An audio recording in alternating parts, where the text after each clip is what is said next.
there it goes. Hello, everyone, and welcome to the Saturn Slam review. Much ado about technical difficulties edition. Thanks, Magnavox. This shitty stream is sponsored by Magnavox. Your $15 headphones wouldn't work. I'm surprised that can't be like Magnavox just has put their name on that. I don't believe they make anything anymore. I refuse to believe that they're in business for that sort of thing. Magnavox, Casio, Pizza Hut. That's the conglomerate. It wouldn't shock me, honestly. What did shock me was how bad this episode of NXT was outside of the main event. Yeah. As good as the show 2 weeks ago was, the show from last week, we were reviewing the December 27th edition of NXT.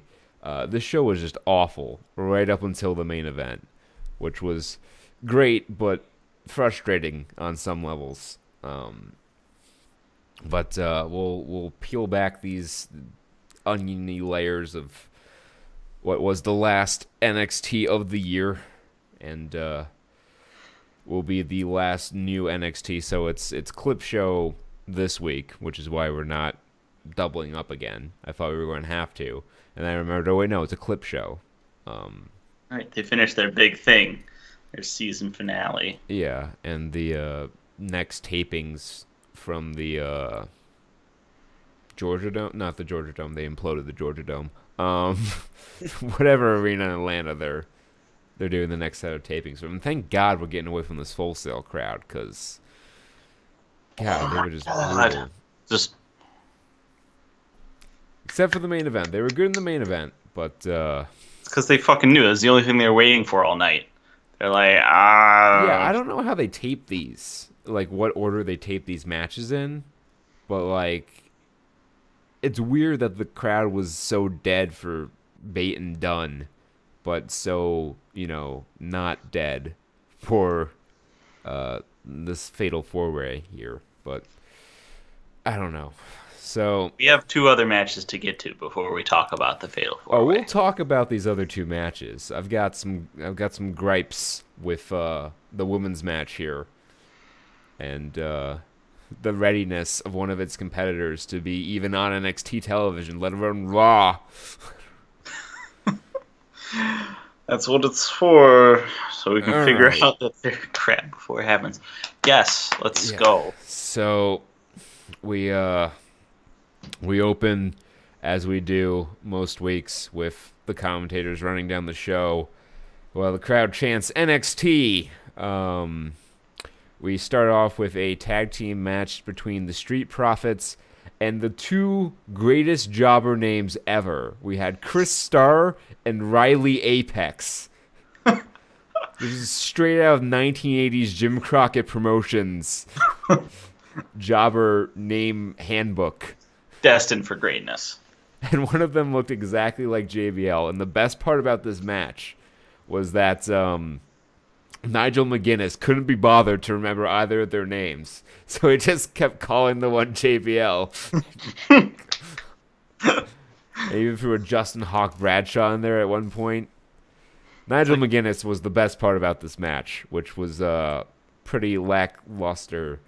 So Ford starts things off with a he starts flexing, and it's at this point that I notice he has very strange nipples and should probably wrestle in a tank top. Soon. He locks up with one of the jobbers, I think it was JBL. He grabs a headlock. He goes back, hits a blind double leapfrog. He does this double leapfrog spot, and the crowd is very impressed by him executing what is a basic wrestling maneuver twice in a row. Oh my God, Tony Hawk did an ollie. What the fuck? He tags in Dawkins, and they do a double team as our good friend Justin Bradshaw there, Layfield, or John Bradshaw Layfield, tags in. He takes a lariat from Dawkins. Dawkins knocks him out of the ring, and he does his spinning stinger splash, which I don't think looks as cool as he thinks it does. It just Yeah. because he Even the stops to do name the spin, was like he built. loses a lot of momentum on the spin. So it's not believable. It's like when Dean Ambrose used to do that thing where he'd run into the corner and like push off with one foot to get Oh more yeah, momentum. yeah.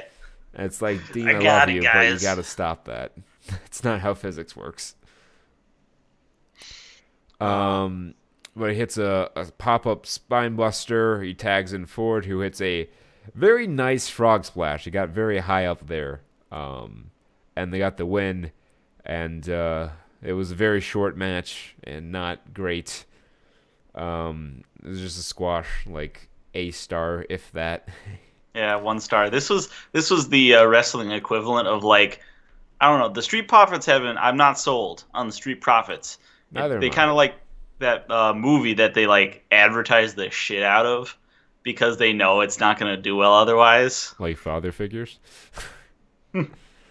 Um, but yeah, like Angelo Dawkins, who cut just an abysmal promo here, um, has been in NXT for forever and has done fuck all in his time there.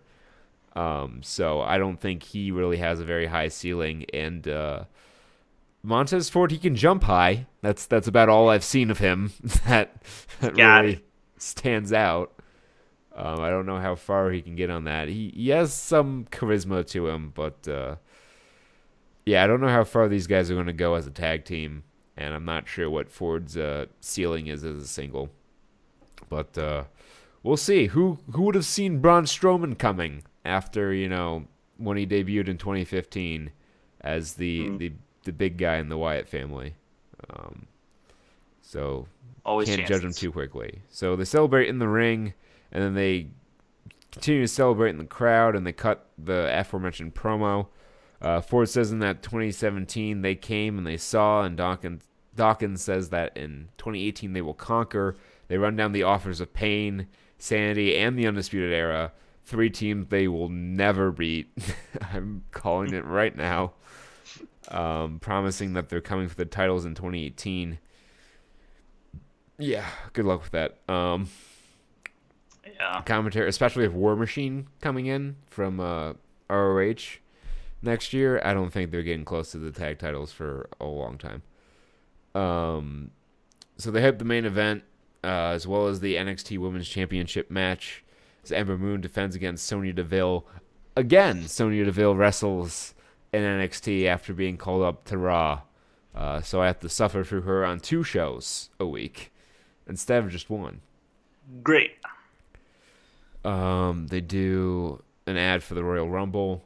Oh, and they announced that we'll talk about this more when we do Rumble predictions, but the Women's Royal Rumble is going to be 30 women, which I think they have 18 women if you exclude the champions on the roster. Yeah, that's what I was thinking. Like, who are they going to pull out here? I mean, I can think of like 5 girls they can bring back from yesteryear, well, maybe like 7. But the more surprise returns you do, the less we'll talk about it later.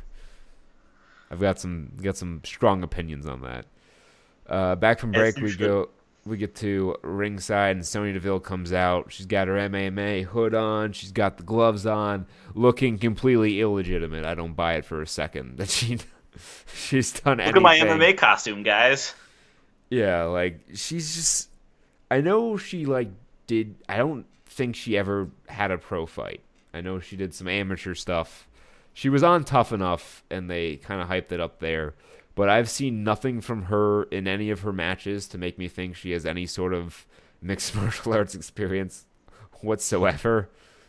But What yeah, does she have, Kurt? I don't fucking. She's got. I don't know. Me either. She's I not don't know. awful looking, I guess.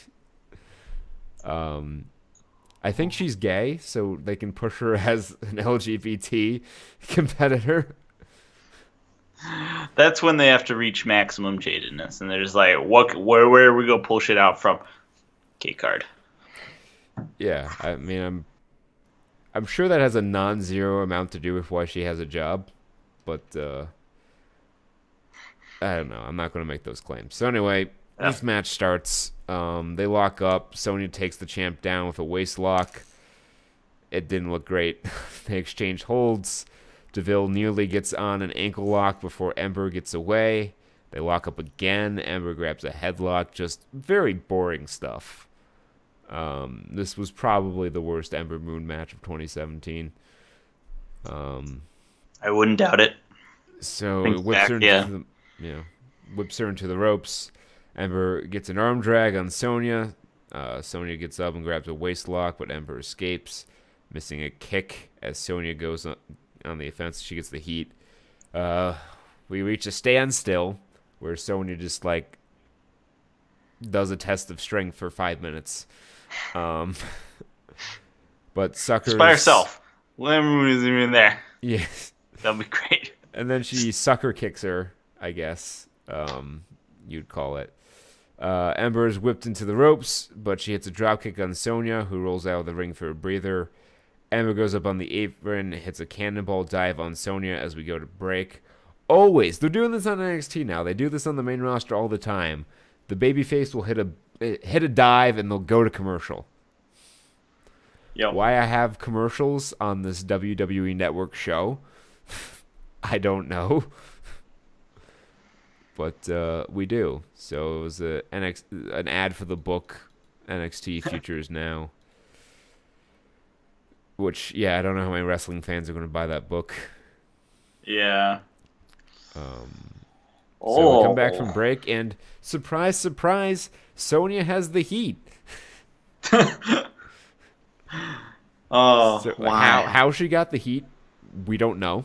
They chose to omit that from the broadcast. Let's call that the microwave commercial spot, because they just give her heat really quickly. Yeah. Cheaply.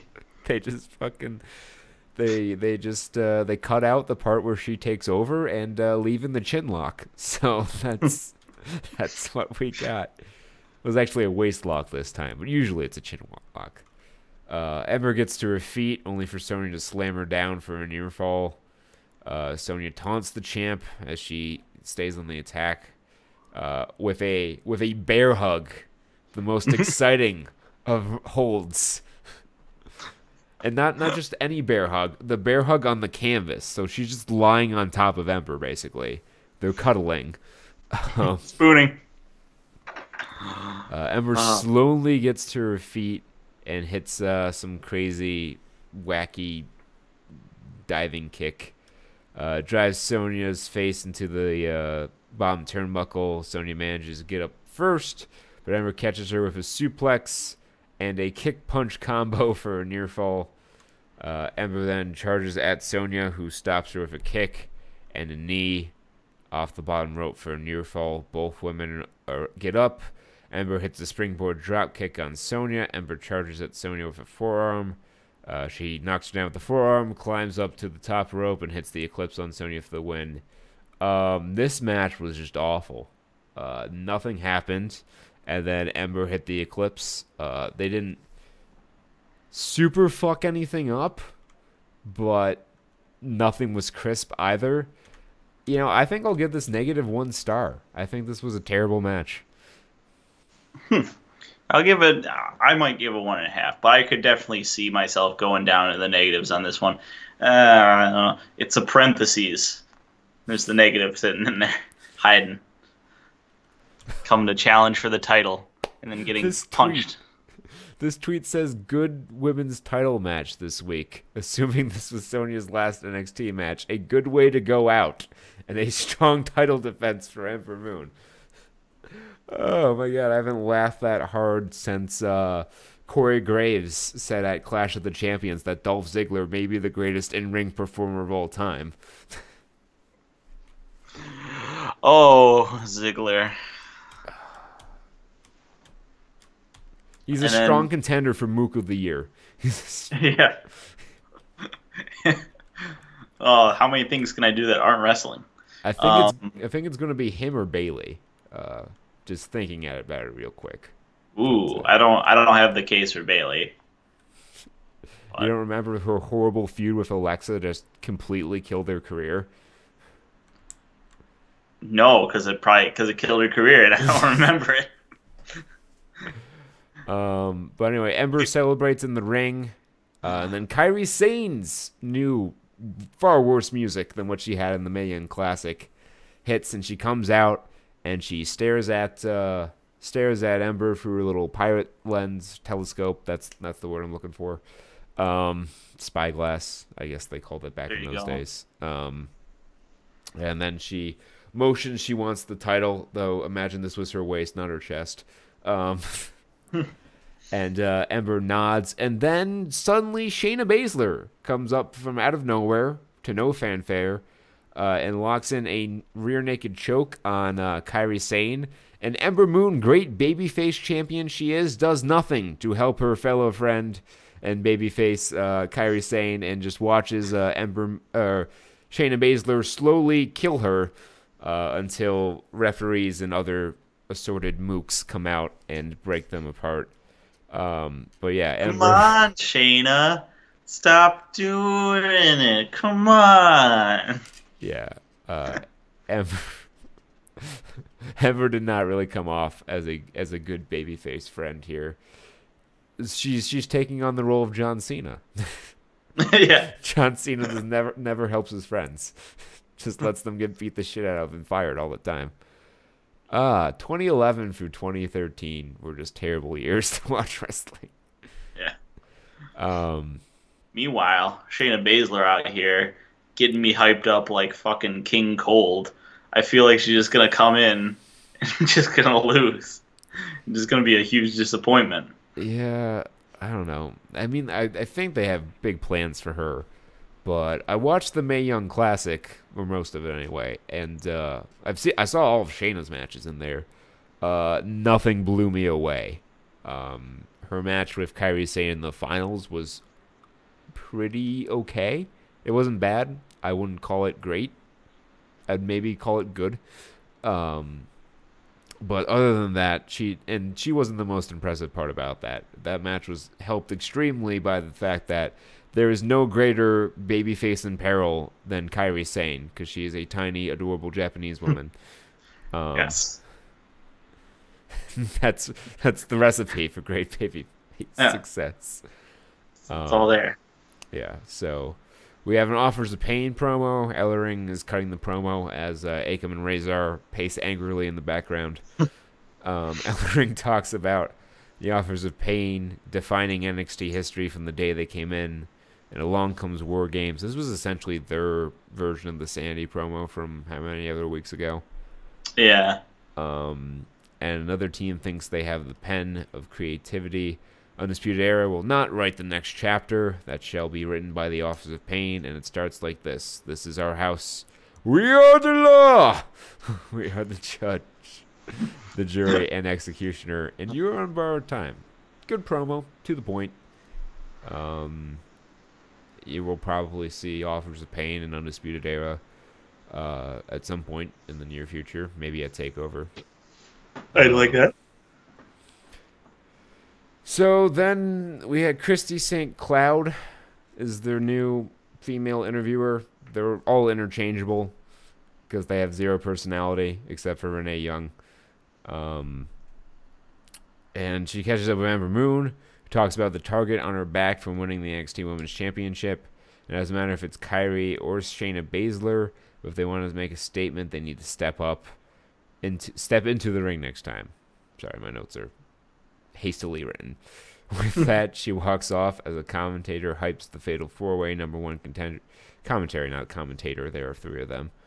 Although you would never know it because Percy Watson says about three things every show, which is great. He's my favorite third man in a three-man booth because he says nothing. He knows to just shut up and let Mauro and Nigel do most of the talking because they're good at their jobs. Yeah, he just comes in with a gem every now and then. I wouldn't say a gem, but he comes in with a comment that, you know, to his credit, I've never gone, the fuck are you on about, Percy? Usually it's something horribly obvious and like, no shit, Percy. But, you know, that's better than some of the shit Byron Saxton says. Or worse, some of the shit that Booker T says. He's just completely out to lunch. That's like that was like you remember the April Fools on YouTube a couple years ago with Snoopavision, where he would just like commentate on videos. I feel like Booker T is that for wrestling. He really is. remember that Survivor Series where he insinuated that Harlem Heat won 10 tag team titles? It's about 5 more than I ever remember them winning. Booker T, you so full of beans. But we had video packages showing highlights of the 4 individual matches qualifying for the Fatal 4-Way. You know, they maybe went a little overkill with this recap here. Yeah, you got to get it all in. Yeah, that's true. I mean, you can't assume that everyone watches every week, but if you hadn't watched in quite some time, you'd be all caught up after this video package. We had an ad for WWE 2K18. We come back from the break, and commentary hypes the special 2017 year in review episode, which is this week, as well as an NXT Tag Team Championship rematch in 2 weeks, as Fish and O'Reilly take on Sanity again. So, speaking of Sanity, Killian Dane makes his way out to the ring with the super intimidating woodwind version of Sanity's theme music. Then we go back to ringside for the main event. Johnny Gargano comes out next, followed by Lars Sullivan, whose new entrance is awesome, where he stands in the spotlight. Looks like the outline of John Carpenter's The Thing. Yeah. And then Aleister Black comes out, real superstar entrance for him, as per usual. And then we get the main event underway, and this is where the show turned from being the worst NXT I've seen in a long time to a pretty average NXT with a good main event. So, bell rings. They're all in the 4 corners. They're feeling each other out. Black goes for Dane as Lars attacks Gargano. Black then shifts his focus to Lars, hitting a knee on him before sending him out of the ring. Hits a strike to Dane and fakes a dive. He fakes his cabrata, but does his little sit-down meditation in the middle of the ring dealio. He then gets up and charges at Dane, who sends Black outside as Lars grabs his foot. Black goes for a moonsault, but he's caught by Lars, who sends him into the apron. Then Gargano tries his best to take Lars out, and he dives onto him, but he's met with a similar fate. And then Dane comes running and does a suicide dive, and Lars Sullivan damn near catches him, and I almost shat my pants. I know, like he catches 1, catches 2, and like rule of 3 says, "Oh my God, is this gonna happen?" As Killian Dane fucking cannonballs cartoon 16 tons into fucking Lars Sullivan. And he almost caught him. Like, he just didn't have his legs underneath him. I think if he wasn't so close to the ramp, he may have actually caught him. But that was probably the safest dive Killian Dane's ever done. Like, that's probably the first guy in the world who's ever been able to even kind of catch him. It's world first. Yeah, he finally brings him down, and then we have an ad after a big dive. What a surprise. We get some chin locks come back. No, there were no chin locks, actually. Back from break, Dane is in control as he whips Gargano to the corner, hits a big stinger splash for a near... Oh, no, not stinger splash. He hits a big splash for a near fall. Lars pulls Dane out of the ring before focusing on Gargano, hitting an avalanche slam in the corner for a near fall. Dane gets the attention of Lars before pulling him out of the ring, and Lars responds by slamming Dane into the steel steps. Black's back in now. He gets some kicks in on Lars, but he gets thrown into the steel ramp by Lars for his effort there. Gargano comes back out after Lars. It's at this point they all have kind of decided, okay, Lars Sullivan is an unstoppable monster. The 3 of us should probably take care of him before we do anything else tonight. Classic arch enemy. Yeah, so he comes back... hold on, where was I? Gets thrown off the steel steps. Gargano comes after Lars, who lifts Gargano up for a gorilla press slam and sends him flying onto Black. Lars walks to the announce table. Commentary is clearing the heck out of there. They were like getting out of there in a hurry. Nigel's like, get out of here. Like, Save really the women and children. Yeah, it's like the last 10 minutes of the Titanic. Everyone on the lifeboats. So Lars sets up Gargano for a powerbomb, but Gargano holds on to the set behind Lars, saving himself as Black comes up and hits a hard kick on Lars. Gargano gets a couple kicks in of his own before Dane comes running in. Gargano gets out of the way, allowing Dane to put himself and Lars through the announce table. The two big men are slowly stirring as Aleister Black and Johnny Gargano make their way back to the ring, and they are greeted with dueling chants of Johnny wrestling and Aleister as the two men circle around each other. Black charges at Gargano, who dodges him and then hits a kick to the face. Gargano goes for a slingshot spear, but eats a hard kick from Aleister Black, who gets a near fall off that. Gargano charges at Black, not in the corner. Oh, wait, no, charges Black, not the corner. All right, that is a bad autocorrect there. Let's see. Gargano charges Black, but Black dodges and goes for a leg sweep, only for Gargano to hit a super kick, and the Gargano escape. Black is trapped in the middle of the ring, but then Killian Dane comes back in, breaks the hold up. Dane lifts Black onto his shoulders for a fall away slam and a senton. Oh, wait, wasteland and a senton. That wasteland senton combo that he does.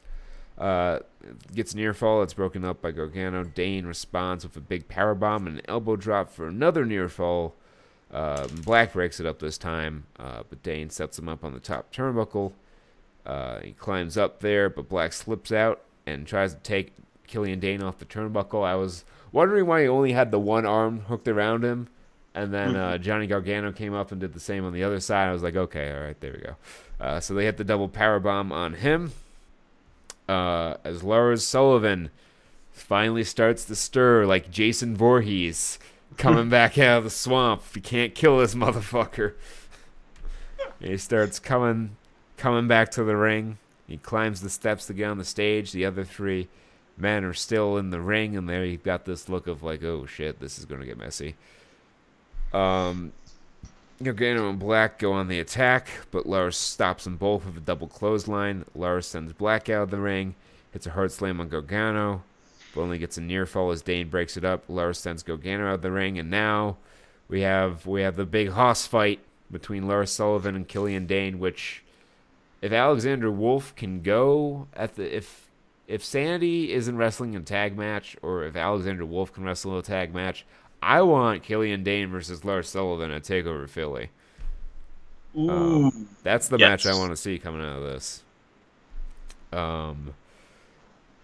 So they start wailing on each other. Lars takes Dane down with a clothesline, whips him to the corner, only for Dane to hit Lars with a big lariat.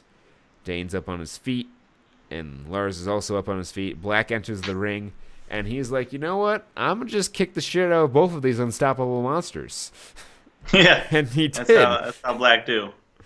Yeah, he was, as you put it, a kung fu wizard in there. He just started kicking the shit out of Lars Sullivan and Killian Dane by himself. He knocks Dane out of the apron, hits a bunch of kicks on Lars, and hits the Black Mass. I'm like, holy shit. Aleister Black's going to pin Lars Sullivan in this fatal four-way. That's done. He hit the Black Mass. Knocked Lars cold out on his feet. But then the Undisputed Era run in and stop him from getting the pin. Gargano... And then, so they pull him out of the ring. He beats up Fish and O'Reilly. Adam Cole comes out, hits a brainbuster on the floor. But then Gargano dives onto Cole to stop this interference. Brings Black back into the ring, and then sends Lars into the steel steps. Dane stops Gargano from getting in the ring looking for a powerbomb. But Gargano hits a Hurricane Rana that sends Dane into the steel steps. He gets up on the top rope, hits his slingshot DDT, and pins Aleister Black. Now, there's quite a few things I have. So I don't have a problem with Johnny Gargano winning. Going into this match, I thought it was a foregone conclusion that Aleister Black would be winning. I was incorrect, obviously. But I don't have a problem with Johnny Gargano winning because this is the perfect setup for a Tommaso Ciampa return. Him screwing Gargano out of the title. Also, we've seen Gargano wrestle almost twice. Both matches have been very good. I have no doubt that this match will also be very good. The problem I have is that so I understand you can't keep a million people undefeated. Okay, I get that. But if you're gonna pin Aleister Black, who's been undefeated for a long ass time, don't do it in a fatal 4-way on a random episode of NXT. Do it at a pay-per-view. Make it mean something. But no, they fucking killed it right here in this episode. So if you don't want to beat Lars this soon into his run, I understand. I get it. But Killian Dane, who pretty much everyone knew wasn't going to be in this title match, who was already taken a clean loss to Drew McIntyre, Drew McIntyre. Galloway was his name on the Indies. On NXT television, what's the harm in having him lose? It doesn't make I don't think it's any lesser for Gargano to tap out Killian Dane in terms of making him a credible challenger for the champion than him pinning Aleister Black.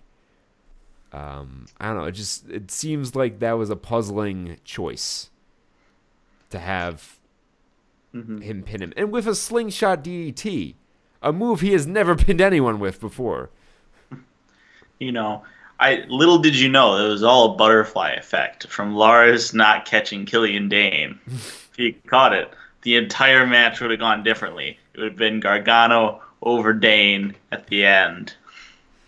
Yeah, I don't know. So, I mean, it's fine. You can still do he's undefeated in singles competition, whatever. I'm not upset that Aleister Black lost. I don't think that's going to kill Aleister Black by any stretch of the imagination. I'm actually happy Gargano wins because this very easily sets up Tommaso Ciampa's return. You can either do it, you can either have Gargano win the title and have Ciampa attack him after he wins the title and set up Gargano and Ciampa as the main event of TakeOver New Orleans for the title. Or I think the better way to do it is to have Ciampa screw Gargano out of the title at TakeOver Philly and set up the match as a normal singles match on TakeOver New Orleans. That way you can do Aleister Black versus Almas in New Orleans, where, I don't know, you can put over whoever the fuck you want. I don't really care at that point. But that gives you another easy match. And you can do, if you haven't done it yet, you can do Killian Dane versus Lars Sullivan at that show. And that's 3 pretty big matches. Velveteen Dream should be coming back pretty soon also. So you can work him into the mix there somewhere. But yeah, I wonder, because the only reason Gargano was in this tournament to begin with was because Dream got hurt. So I wonder what the plan was before that. I don't know. But anyway, it's going to be Almas and Gargano at TakeOver Philly for the title. It'll be a good match. We know that for sure. It's probably going to be very similar to the match at TakeOver Brooklyn 3. Probably right down to the finish. So here's my thought on that. Is it'll be the go home sequence will be pretty much the same-ish as their match in Brooklyn. And if you recall, Zelina Vega threw the DIY t-shirt in, and that distracted Gargano. My thought is that she'll try that again, but Gargano will not be distracted, and he'll hit his big kick on, or hit his knee or whatever, on Almas, go for the pin. Zelina Vega will pull the ref out of the ring or whatever, and then Tommaso Ciampa will run through the crowd, hit his knee on Gargano, pull Almas over top, and they'll count the pin, and that'll set up the match in New Orleans between them. So that's how I think that's going to go. Solid prediction. Yeah. Bonus early prediction before our prediction show for TakeOver Philly. So that's this week's edition of NXT review. We will be doing Bash at the Beach review sometime in the next week or so. We promise this time. I know we've been saying it for a while, but we really mean it. Also, we will have our Saturn Slammy show like we did last year. We've got a new category for award this year, Mook of the Year. It's basically our anti-wrestler of the year. But we've got that show coming up soon, so be on the lookout for those. We'll see you next time. Peace.